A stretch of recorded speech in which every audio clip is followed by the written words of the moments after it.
आइए जानते हैं देश और दुनिया की 50 महत्वपूर्ण बड़ी खबरें सिर्फ 5 मिनट में। तो फटाफट इस वीडियो को लाइक कीजिए और तुरंत इस चैनल को सब्सक्राइब करके इस घंटे के निशान को दबा दें। लोकसभा चुनाव के तीसरे चरण के लिए अधिसूचना जारी। इस चरण में 12 राज्यों एवं केंद्र शासित प्रदेशों की 94 सीटों पर मतदान 7 मई को होगा। पीएम मोदी के इंटरव्यू पर उठे सवाल तो दानिश मंजूर भट्ट ने दिया जवाब, बोले अब सपेरों वाला देश नहीं रहा भारत। दिल्ली के मुख्यमंत्री अरविंद केजरीवाल को एक और झटका, विजिलेंस विभाग ने सीएम के निजी सचिव विभव कुमार को पद से हटाया। कमलनाथ के बयान पर शुरू हुई सियासत, कांग्रेस बोली हमारे बेडरूम में ना झांके भाजपा। राजस्थान रॉयल्स के कप्तान संजू सैमसन पर लगा 12 लाख रुपए का जुर्माना, धीमी ओवर गति से गेंदबाजी करने का आरोप। ऋषिकेश में मंच पर मोदी ने डमरू बजाया, कहा कमजोर सरकार का दुश्मनों ने फायदा उठाया, आज घर में घुसकर आतंकियों को मारते हैं। सोना पहली बार 72,000 रुपये के पार, इस साल अब तक 8,746 रुपये बढ़ गए दाम, चांदी 82,500 प्रति किलोग्राम पर पहुंची। एसबीआई अमृत कलश स्कीम में 30 सितंबर तक कर सकेंगे निवेश, इसमें सीनियर सिटीजन को 7.60% और अन्य को मिल रहा 7.10% सालाना ब्याज। दुनिया की तीसरी सबसे बड़ी एयरलाइन बनी इंडिगो, कंपनी का मार्केट कैप 1.47 लाख करोड़ पहुंचा, साउथ वेस्ट एयरलाइन को पीछे छोड़ा। एलन मस्क बोले 2026 तक एआई इंसानों से ज्यादा बुद्धिमान होगा, एआई डेवलपमेंट में चिप की कमी और इलेक्ट्रिसिटी सप्लाई को रुकावट बताया। पतंजलि विज्ञापन केस में रामदेव बालकृष्ण का माफीनामा खारिज, सुप्रीम कोर्ट ने कहा जानबूझकर हमारे आदेश की अवमानना की, कार्रवाई के लिए तैयार रहें। पेटीएम पेमेंट्स बैंक के मैनेजिंग डायरेक्टर का इस्तीफा, बेहतर करियर के लिए सुरिंदर चावला ने लिया फैसला, 26 जून को रिलीव करेगी कंपनी।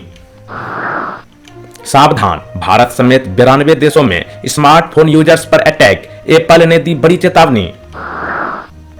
लोकसभा चुनाव से पहले मिजोरम पुलिस की बड़ी कार्रवाई, 6 करोड़ रुपए की अवैध शराब और ड्रग्स जब्त। हिंदू धर्म को तबाह करने का प्रयास करने वाली कांग्रेस को जनता सबक सिखाएगी, ऋषिकेश में बोले पीएम मोदी। यूपी में पहले चरण के चुनाव में अपराधी प्रवृत्ति के अधिक उम्मीदवार, 28 उम्मीदवारों पर पहले से गंभीर केस। हिमाचल प्रदेश में चुनावी तैयारियों में जुटा आयोग, 4,232 कर्मचारी करेंगे ड्यूटी, 20% रहेंगे रिजर्व।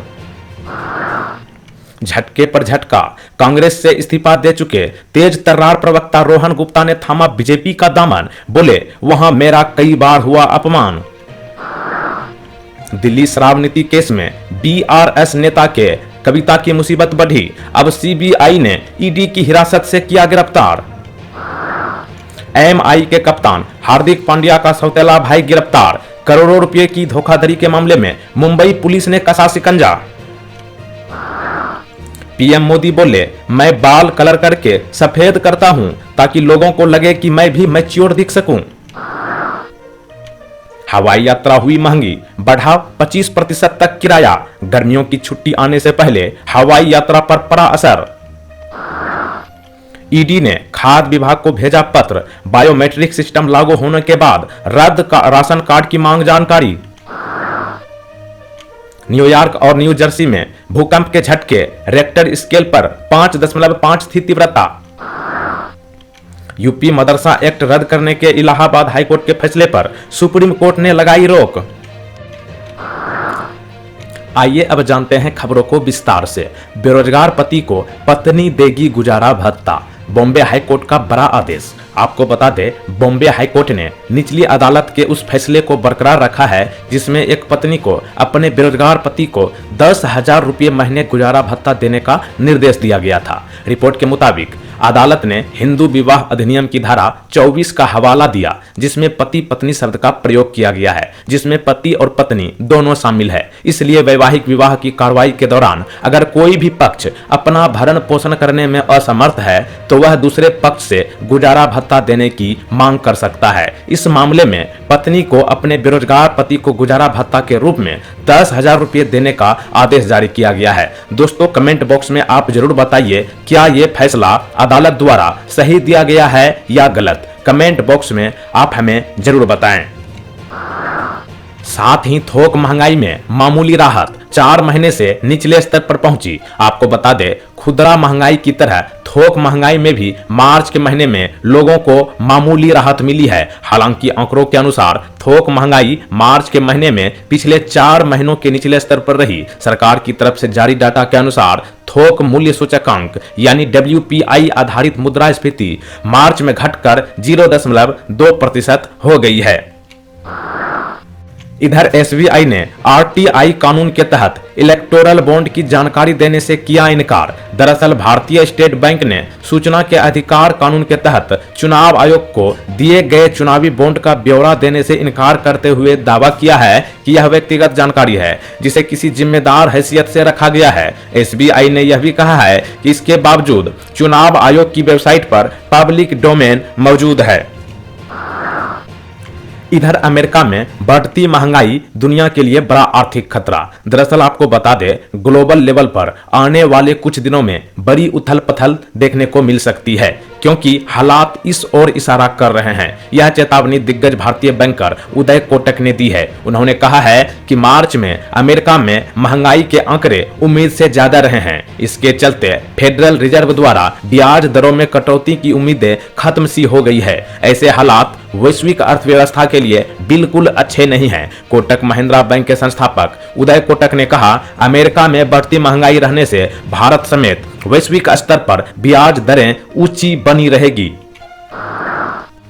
इधर सीमा विवाद का तत्काल हल निकालने के PM मोदी के बयान पर आई चीन की प्रतिक्रिया। चीन की यह प्रतिक्रिया भारत के प्रधानमंत्री नरेंद्र मोदी के उस बयान के बाद आई है, जिसमें उन्होंने कहा था कि भारत के साथ चीन के संबंध पूरी दुनिया के लिए महत्वपूर्ण है। PM मोदी ने यह भी कहा था कि दोनों देशों को मिलकर बातचीत के जरिए सीमा विवाद का तत्काल हल निकाला जाना चाहिए। अब चीन के विदेश मंत्रालय की प्रवक्ता माओ निंग ने कहा है कि चीन ने प्रधानमंत्री की टिप्पणियों पर गौर किया है। माओ निंग ने कहा है कि अगर भारत और चीन के बीच मजबूत द्विपक्षीय संबंध होंगे तो इससे दोनों देशों के साझा हितों की भी पूर्ति होगी।